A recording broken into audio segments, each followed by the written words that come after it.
Jadi orang aneh. Mengencangkan sarung itu bisa berarti tidak menggauli istrinya, bisa berarti beliau ini mulai ketat beramalnya. Nah, saya lebih cenderung mengartikan beliau ketat dalam beramal. Ya, maka Nabi itu, ini kan orang nanya, Ustadz, bid'ah nggak sih bangun-bangunin orang subuh?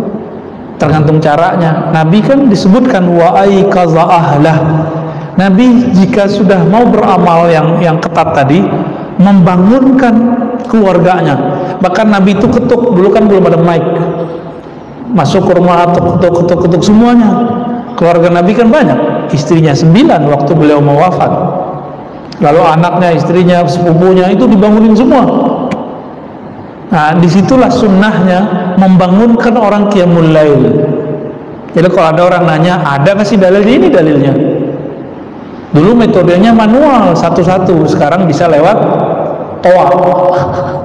Ya, bukan tua Pak ya, toa, pakai sound, pakai mikrofon.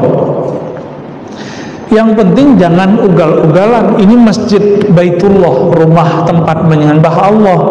Maka ini hati-hati Pak, nanti anak-anak muda jangan sampai nggak beradab ketika dia membangunkan orang di masjid. Gimana? Nah itu nggak benar itu. Nah, diajarin. Ya. Annahu kinayatun anil jidd wa tashmir, anil jadd wa tashmir fil amal, ya.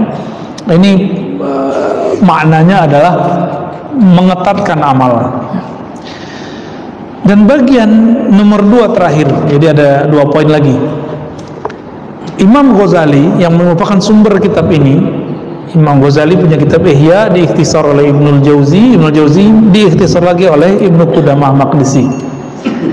Membagi kelas saum itu menjadi 3, dan kita nanti akan sering dengar Ustadz berceramah di bulan puasa nanti mengenai pembagian ini. Tapi saya nggak mau teoritis, nanti kita langsung tunjukkan prakteknya, ya. Yang pertama saumul awam, saumul umum, puasa orang umum.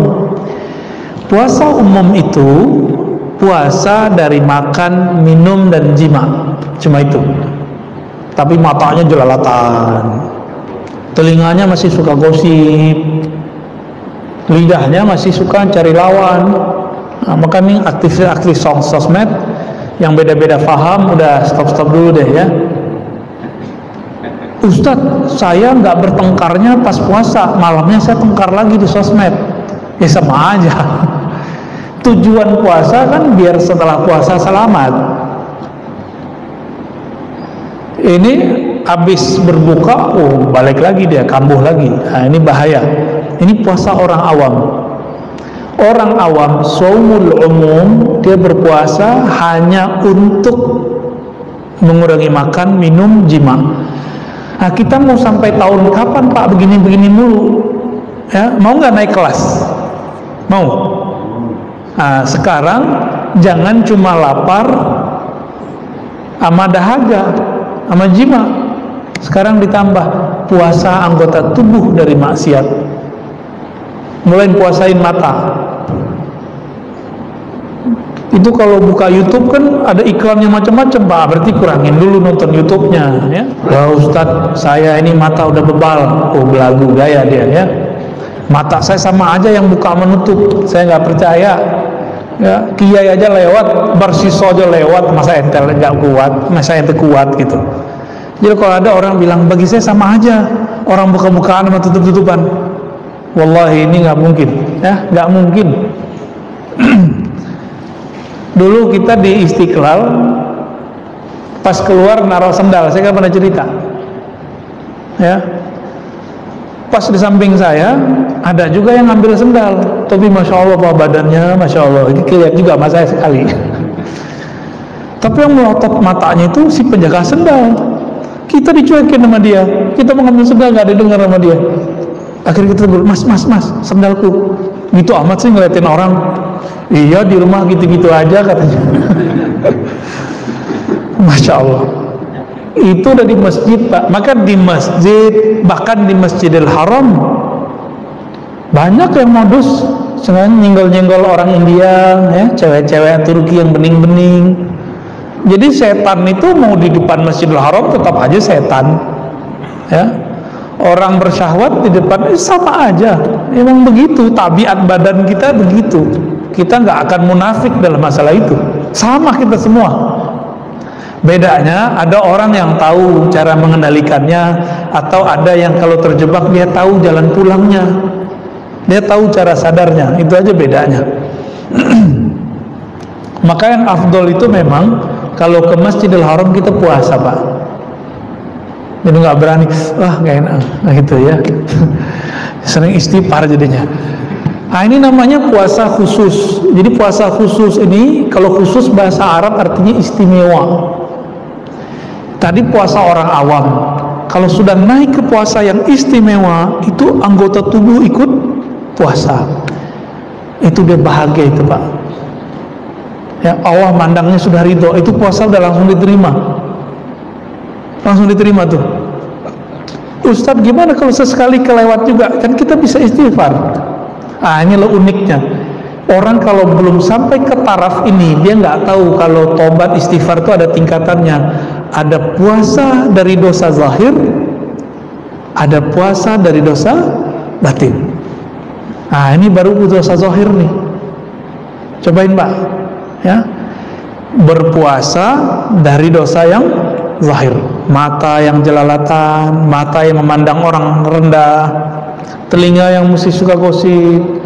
Bahkan untuk mendengarkan kajian-kajian perdebatan kurangi. Nanti jantung kita ngipas dia, Pak. Bener nggak?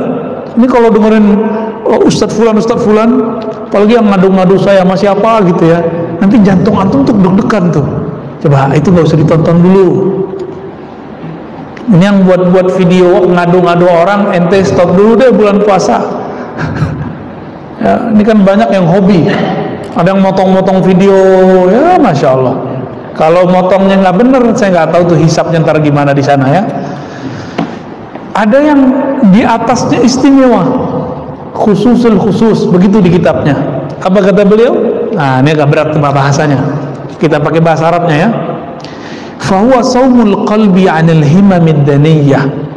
Puasa yang di atas istimewa tadi, ini kelas 3 nih. Tadi kelas 1 umum, kelas 2 khusus. Kelas yang lebih khusus lagi, ini kalau sudah bisa puasa begini, udah jadi calon wali Pak kita. Mau nggak jadi calon wali? Ya mau semua, masa nggak mau jadi wali sih? Wali artinya apa? Kekasih Allah. Wali itu bukan orang sakti, Pak. Wali aja mati kok. Ini salah satu ulama kita, wali itu ya, wali Allah. Abah Uci Turtusi, gurunya beliau ini, guru kita semua. Ya, wali meninggal, apalagi yang bukan wali. Biasanya wali itu kalau meninggal dikasih kabar dulu biasanya. Nah kalau walinya spesial, dia bisa request meninggalnya kapan. Seperti Nabi, kan wali ini pewaris para Nabi. Nabi Adam bisa nolak, Nabi Musa nonjokin malaikat maut, Pak. Hadis Bukhari itu, malaikat maut datang nyamar jadi orang biasa. Ditanya oleh Nabi Musa belum memakai kolbunya, masih pakai pikirannya. Mana anta? Ente siapa? Saya malaikat maut mau cabut ente. Nabi Musa dilawan ya. Dulu orang ditonjok Nabi Musa langsung mati. Itu kekuatan Nabi Musa tuh. Ditonjok Nabi Musa langsung mati. Makanya bisa megang tongkat sehingga bisa memukulkan ke pantai itu, ada batu di tepi pantai Laut Merah. Itu cuma Nabi Musa, Pak, di zaman itu.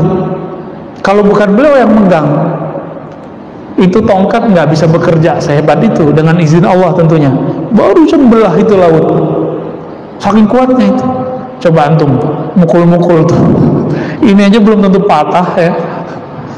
Jadi karate sekarang tuh nggak ada apa-apanya ya, taekwondo apa boxer mecah-mecah itu nggak ada apa-apanya sama Nabi Musa.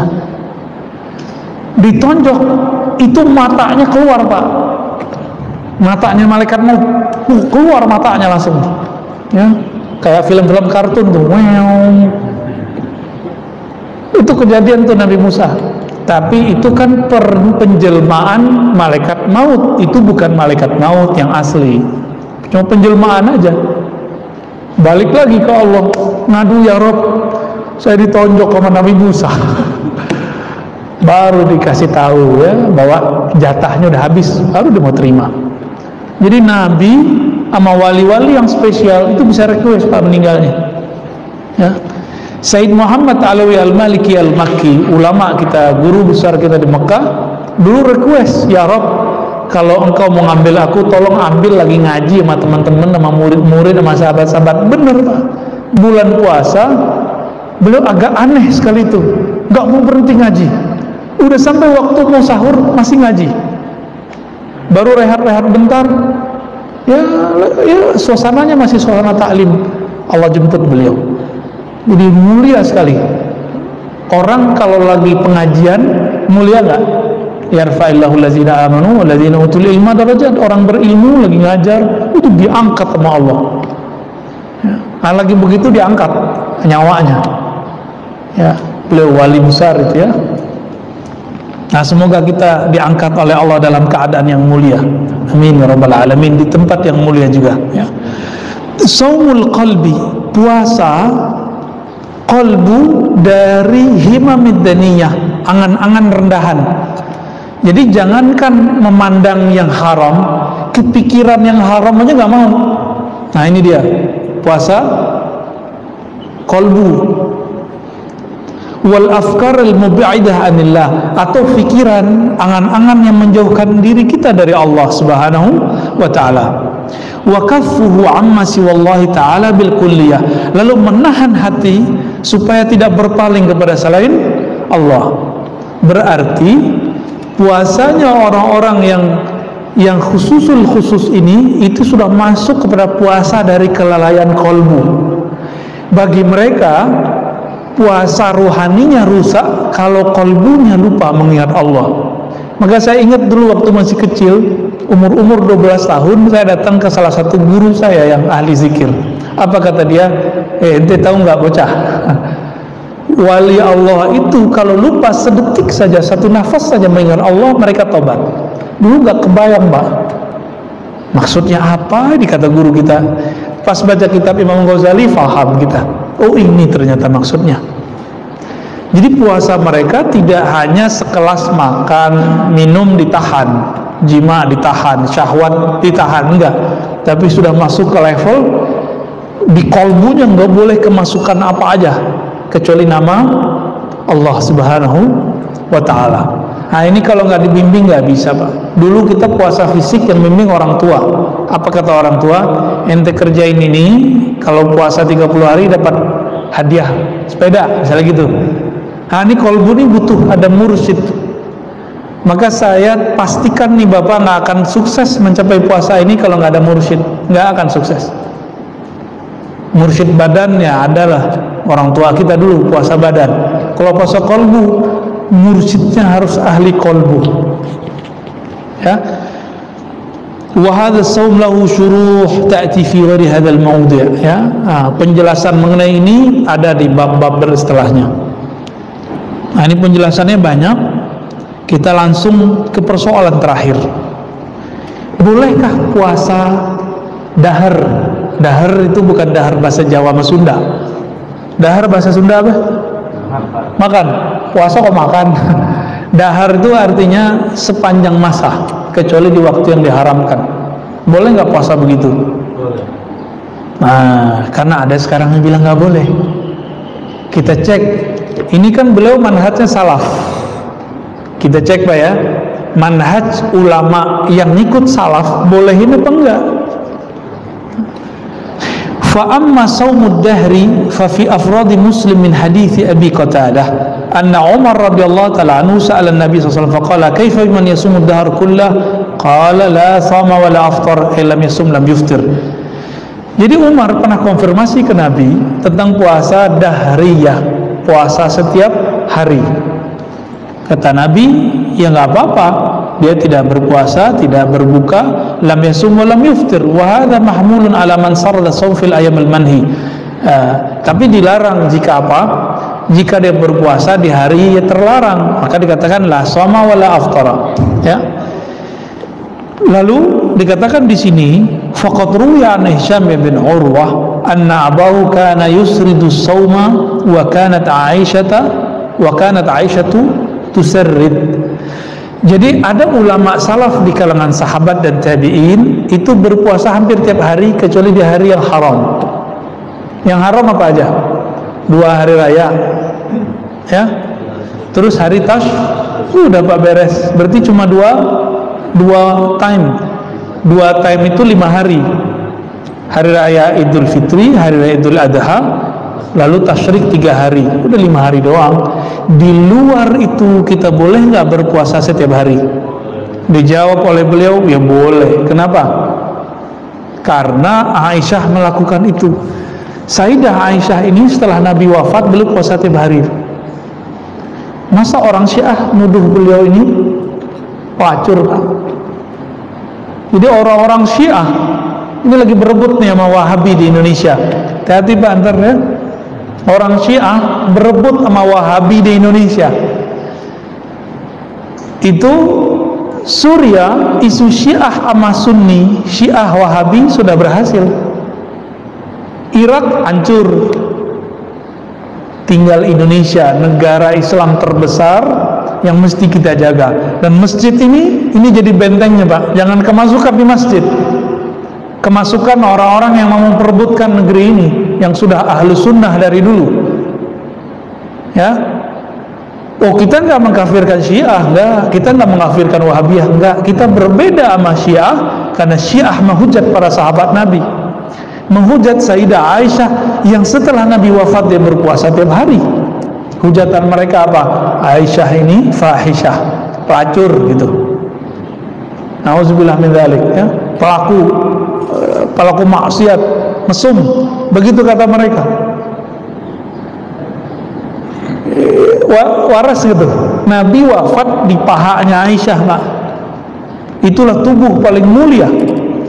Jika ada tanah Makkah Madinah diinjak oleh Rasulullah jadi mulia, maka tubuh Sayyidah Aisyah adalah tubuh paling mulia. Anas bin Malik didatangi oleh orang. Apa kata orang ini? Wahai Anas, mana mata yang dulu mata mau melihat Rasulullah? Kata dia, ini mata saya. Izinkan aku menciumnya. Dicium Pak, cuma karena melihat Nabi. Ada sahabat yang dulu diludahin mulutnya sama Rasulullah. Ada yang dia makan sesuatu dari darahnya Nabi, dari bekasnya Rasulullah. Itu sahabat datang minta berkah. Minta berkah Pak. Ini Rasulullah punya istri, semua dari diri Nabi masuk ke dalam dirinya. Kira-kira kurang berkah apa tuh? Bukan fahisyah, tapi sahibatul barakah. Di dalam dirinya banyak keberkahan. Jadi kita nggak bisa susah lah ngomong sama Syiah tuh di situ. Ya, ada beberapa kesamaan kita dengan Syiah. Ada, kita cinta Ahlul Bait, mereka cinta Ahlul Bait. Kita cinta Habib, mereka cinta Habib. Bedanya Habib mereka benci sama Aisyah, benci Abu Bakar. Ternyata isu ini dijawab oleh cucunya Ali, Ja'far Shadiq, Ja'far bin Muhammad Al-Baqir bin Ali Zainal Abidin bin Husain bin Ali. Berarti keturunan keberapa nih?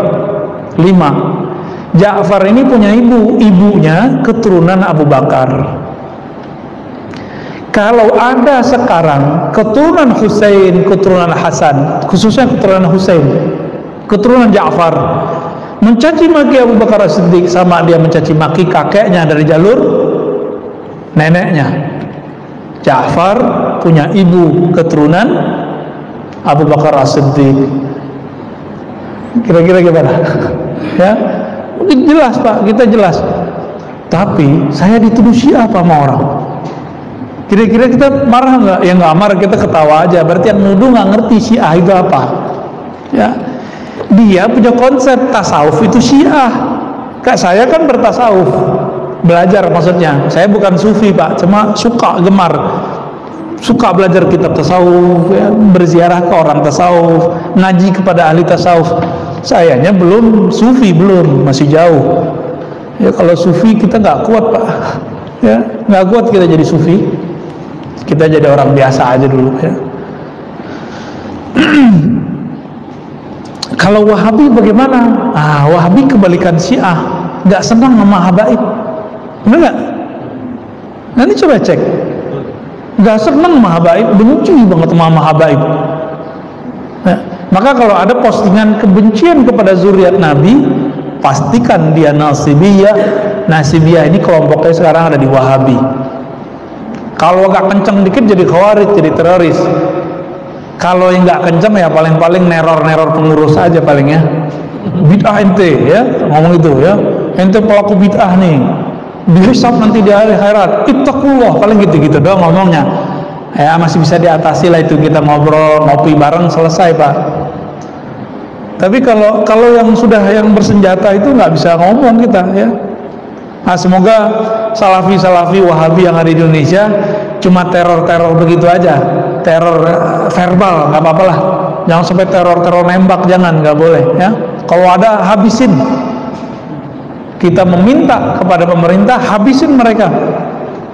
Tapi saya yakin kebanyakan salafi di Indonesia itu salafi ngaji aja. Kencengnya di pengajian aja. Ini kalau ini dibiarin terus, coba lihat. Si Ustadz Ustadz Fulan udah mulai menentang lagu Indonesia Raya, benar nggak?